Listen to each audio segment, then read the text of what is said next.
So, a lot of people are wondering whether or not I'm still a Christian, and no, I am not. I left the church years ago. It wasn't because I had a fallout with the people there, because I did not have a fallout with them. It was simply because I had started to do my own research about the history of Christianity, what it was all about, the origins and all that kind of stuff. And I made a decision on my own to leave. At that time, I was a Sunday school teacher.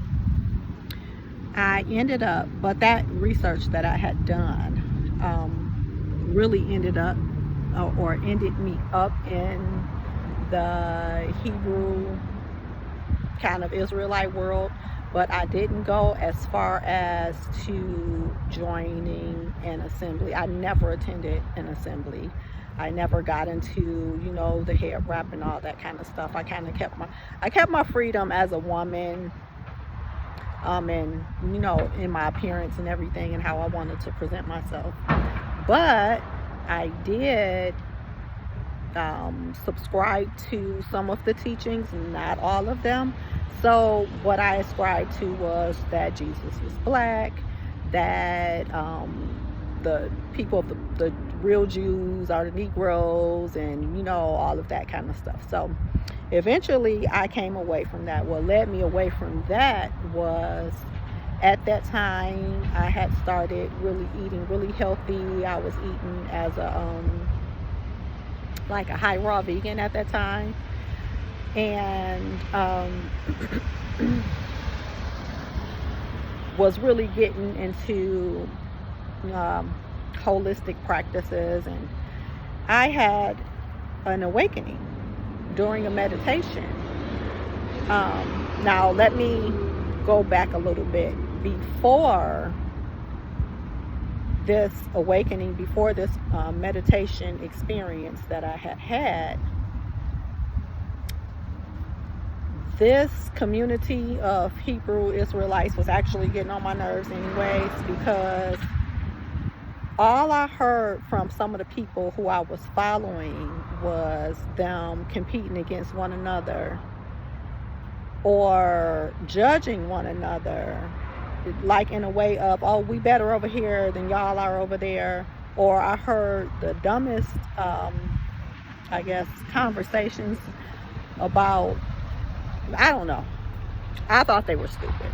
I thought they were unnecessary conversations about, like, for instance, like if the earth is flat or round, like, but at the same time, I'm hearing people talk about their mom, like they're putting heavy judgment on the people in their family, especially the women in their family. And I'm thinking to myself, coming out of Christianity and hadn't been taught about restoration of relationships and restitution and all that kind of stuff, I'm sitting up here like, how y'all think y'all go be in the promised land and you don't even like people in your family? That just didn't make any sense. So I'm like, yeah, I was already teetering out of that for reasons like that. And then I just saw it being a messy community. I'm like, man, these people are messy. It's just like being in church, only it's a different name, and so-called we supposed to be the ones of the people of the book, but it was the same old backstabbing, judgmental environment. There was actually, to me, in my opinion, it was less love in that community than there was in the community that I had come from when I was a Christian. So again, I didn't have a fallout with the people. I actually still keep in touch with them, but I had a fallout with the religion. And after my meditation and awakening through that,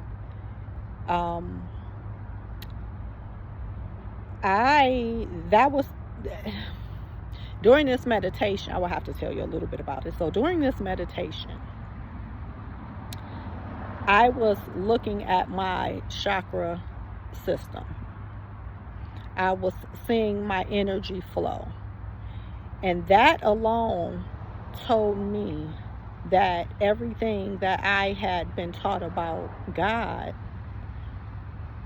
was, something was off. It couldn't have been true, because I'm experiencing this, and this is not coming from this God of the Bible. This is coming from the inside of me. So it made me question everything, and that was the moment that I was like, yeah, I'm not going to mess with Christianity, the Hebrew Israelites, or no other religion. I completely just left religion alone. And so since then, and that was back in 2023.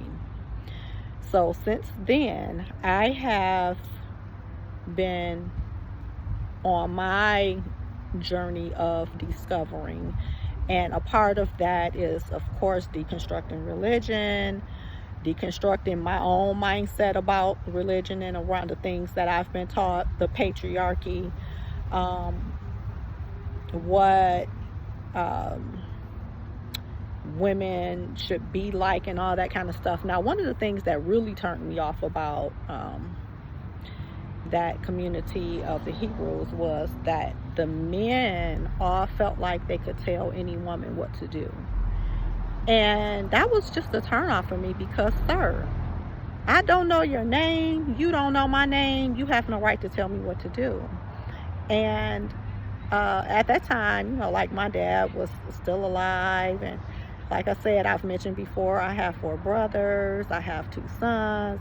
I have been around men all my life. I'm the only girl of 4 boys, by the way. So I've been around men all of my life.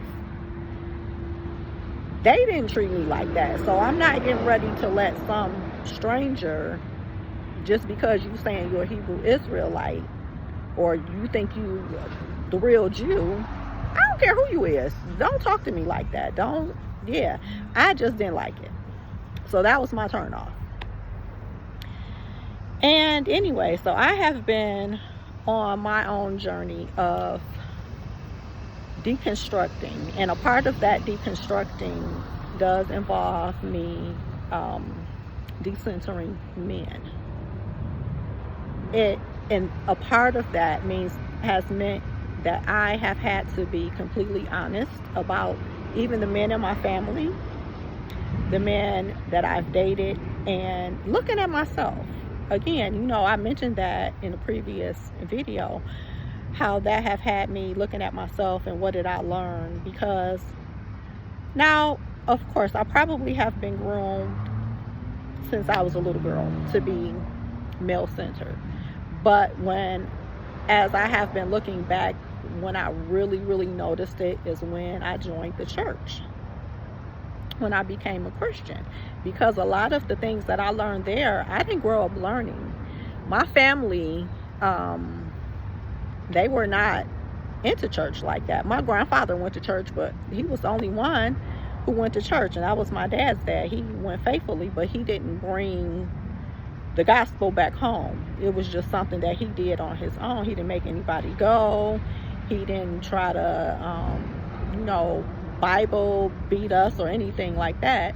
And then the other side of my family, now my mom, she did tell me about Jesus, and she taught me how to pray, and she told me I could pray to God anytime. But again, she wasn't a religious woman. She didn't go to church every day. I didn't see her doing anything like that until the end of her life. So this has been a journey. And the reason why I wanted to mention that I am not a Christian is because some of the comments that I got from a few people, I think that they were calling themselves encouraging me in the Lord.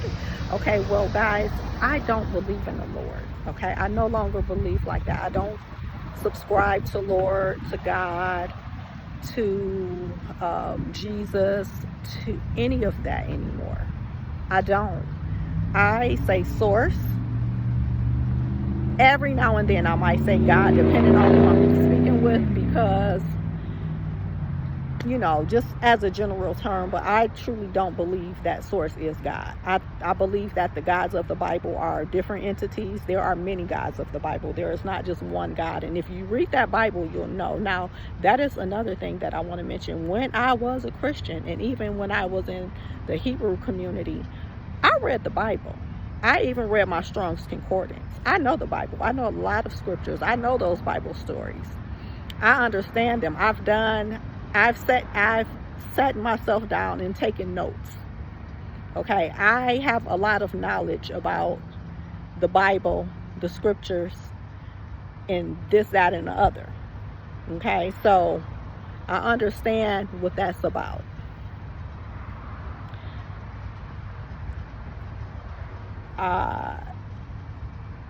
So therefore,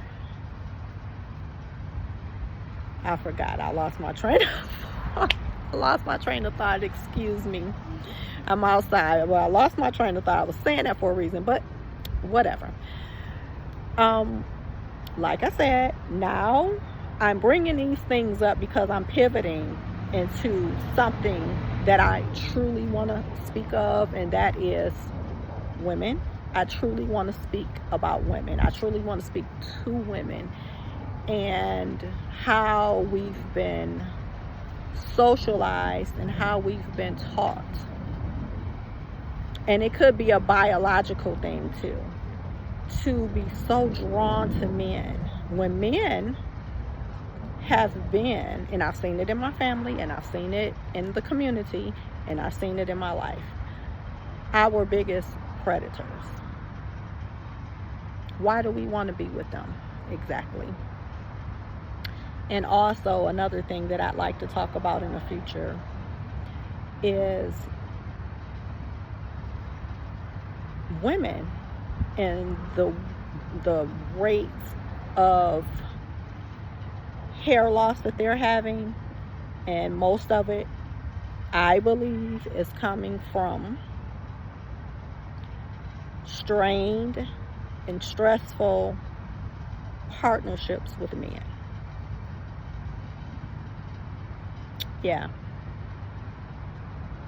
This is why you don't see me showcasing me doing anybody's hair anymore, because most of my clients, probably 75 to 80% of my clients have hair loss issues.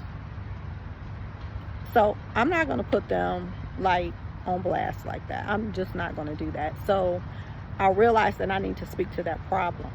And what I'm doing here with talking about myself is really just building up a rapport with you guys so that you'll know who I am. Because we are going to segment into more hair loss related conversations later. But I want you to know a little bit about who I am. And I want to wrap it up. That's all for today because I got my client under the steamer and I got to get back into the shop. So you guys have a lovely and beautiful day.